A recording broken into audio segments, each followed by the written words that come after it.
Hi guys, welcome back. You know, I've always been fascinated by Steve Perry's relationship with Sherrie Swafford. I mean, a couple of years ago I made a whole video devoted to the subject and their breakup. They only dated from around 1981 to 1985. But most fans of Perry, even 40 years on, speculate if this was a good relationship for both Steve himself and Journey as a band.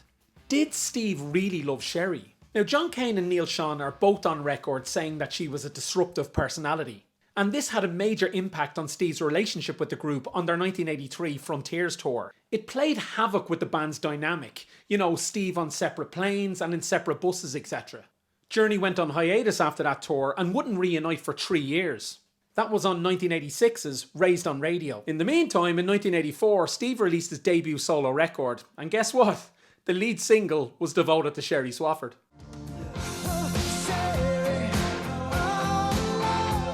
What's crazy to me is that even though the melody portrays an upbeat, syrupy love song, the lyrics tell a very different story and are quite dark. I have to wonder if all this was worth it to Steve and Sherrie herself.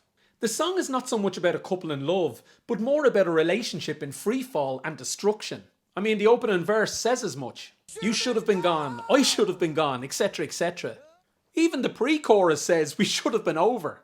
I mean, that doesn't scream a couple in love to me, no matter what Steve says in the video. I kinda like you, baby. Now, I'm sure there was strong feelings there early on. You wouldn't put your relationships and your dynamic with your fellow bandmates on the line unless there was.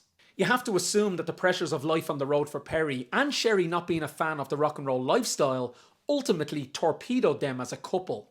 I believe they really did love each other and were probably meant for each other, and that this was a missed opportunity for them both. Steve has said multiple times that he found love again with the late Kelly Nash in 2011, but unfortunately she died a year later from cancer. But I mean, 2011, that's a major time gap from when he broke up with Sherrie in 1985. This relationship seems to have screwed him up so badly that there was no indication he found love in the 26-year interim.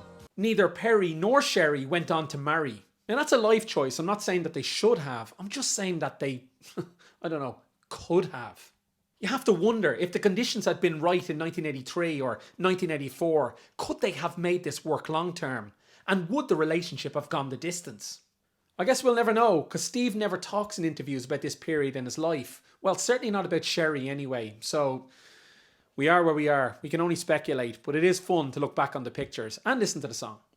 Guys, before I go, I just want to send out my condolences to the late Gary Stuckey's family. Now, Gary, as you know, if you're a big Steve Perry fan, he was a big fan of Journey. He had a YouTube channel here, and his whole channel was devoted to Steve Perry. I learned of his passing away a few weeks ago, and I've never spoke to the guy. I never met the guy, but it's a sad loss for the Journey community. He was such a big fan. So, again, my condolences to Gary's family. Anyway, if you liked the video, give me a like, give me a subscribe, and I'll see you next time. Good luck.